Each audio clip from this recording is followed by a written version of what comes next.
se renferme parce qu'on voit moins de monde, on sort moins. Certains camarades même de mon âge, en Master 2, qui vont pas bien du tout. On se rattrape un peu avec justement cette solidarité entre étudiants.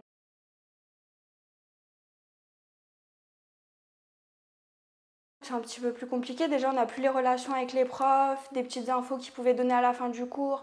On peut un peu le faire en visio, mais déjà, souvent, je trouve qu'on a plus de mal à parler aux professeurs en visio qu'en vrai. Donc, les questions que peut-être les gens ils posent à la fin des cours et tout, ils vont moins le faire. Qu'on a du mal à rester concentré pendant les cours, on va pas se mentir.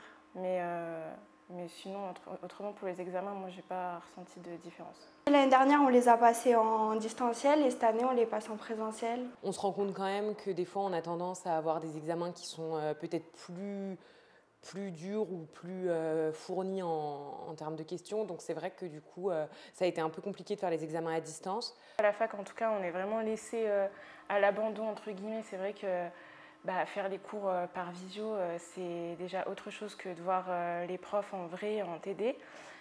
Et de base, la fac, c'est quelque chose qui ne crée pas forcément le lien entre les enseignants et les étudiants. Et on se rattrape un peu avec justement cette solidarité entre étudiants. On pouvait réviser ensemble, donc on apprenait des autres en fait. Et du coup, on n'a plus forcément ces groupes de travail qui permettaient d'apprendre différemment. Je peux comprendre que ça soit compliqué de ne pas se voir les uns les autres et d'avoir moins de moyens de communiquer, d'autant que cette année, ils ont été confinés en fait dès le début quasiment, donc c'est quand même très compliqué. Certains camarades même de mon âge, en Master 2, qui vont pas bien du tout et qui sont seuls complètement, quoi. On se renferme parce qu'on voit moins de monde, on sort moins, il n'y a plus de fêtes, il n'y a plus rien. Donc on nous sent plus seuls. En plus, on a toujours l'impression qu'on ne parle pas des étudiants, donc il y a un sentiment d'abandon aussi. C'est différent, il manque les petites bières d'après cours. Après, nous, on a créé un Discord de promo et on se parle pas, on échange en tout cas les infos là-dessus.